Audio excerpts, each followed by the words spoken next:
Хамгийн халуун сайт дээр нэвтрэн ороход баруун дээд буланд 3-аас байгаа.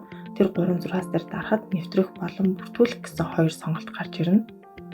E-Mongoliaгийн бүртгэл надад байгаа учраас нэвтрэх гэсэн сонголтоор нь сонгож орлоо. Регистрийн дугаар эсвэл захим шуудангаа оруулна. E-Mongoliaгийн нууцыг мэдж байгаа бол та нууцыг дээр нь оруулаад нэвтрэх гэсэн товчийг дарна. За би нууцыг мэдэхгүй байгаа болохоор нууцыг сэргээх гэдгээр нь орлоо. Регистрийн дугаар юм уу дахин захим шуудангаа бичээд өргөжлүүлэх товчон дээр дарна. За нууц өгөх сэргээх гэсэн сонголтыг нь сонгоод дахин өргөжлүүлэх гэсэн товчон дээр нь дарна. Та бүртгэлтэй утасныхаа дугаараас нэг удаагийн нууц кодыг 13 дугаард илгээж утасны дугаараа баталгаажуулах шаардлагатай.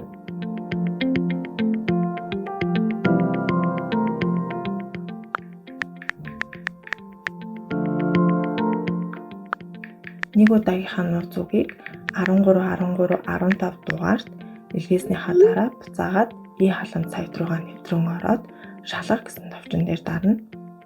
Үүний дараа шинэ нууц үг оруулах талбар болон нууц үгээ давтан оруулах талбар гарч ирнэ.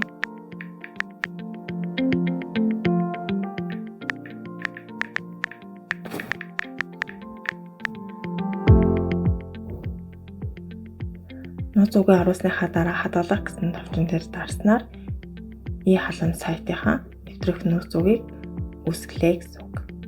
Ингээд E-халуун руугаа нэвтрэн орно. E-халуун руугаа нэвтрэн орсны дараа зүүн дээд буланд байрлах 3 цагийн дээр дарна. Хүүхдийн мөнгөн тэтгэмж гэсэн цэцгийг сонгон нэвтрэн орно. Дэлгэцэн дээр харагдаж байгаачлан хүүхдийн мэдээлэл бүртгэх гэсэн цэнхэр товчийг дахин дарна. Үүн дээр таны үрхийн мэдээлэл болон доошоо гүйлгээд таны хүүхдүүдийн мэдээлэл жагсаалтаар гарч ирэх болно. Хүүхдийн мэдээллийн дээр байрлах хүүхдийн мэдээлэл бүртгэх гэсэн цэнхэр товчон дээр дахин дарна. Хэрвээ таны хүүхдийн мэдээлэл жагсаалтаар харагдахгүй байгаа бол регистрийн дугаарыг нь оруулан татах товчийг дарна. Ингэснээр шаардлагатай талбарууд автоматар бүглэгдэж гарч ирэхүүд бүртгэх гэсэн цэнхэр товчон дээр дарснаар таны хүүхдийн мэдээллүүд жагсаалтаар гарч ирнэ.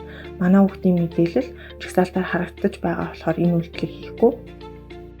Доошоо гүйлгээд таны хүүхдийн мэдээллийн хамгийн хойнд байрлах данс холбох гэсэн цэнхэр өнгийн товчон дээр дарна. Үүн дээр таны хүүхдийн мөнгө авдаг банк болон данс харагдаж байгаа. Банкн дээр нь дараад арилжааны банкуудын нэр харагдана. Үүнээс ариг банкыг сонгоод доор нь хүүхдийн мөнгө авах шинээр авч эхлэх дансны дугаарыг IBAN дугаартай хамт оруулна.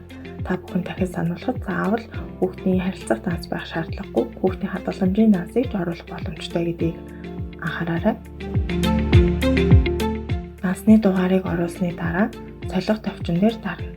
Ингэснээр ариг банкны таны шинээр оруулсан данс харагдана. Зөв байгаа эсэхийг нь шалгаад хадгалах гэсэн цэнхэр товчон дээр дарна.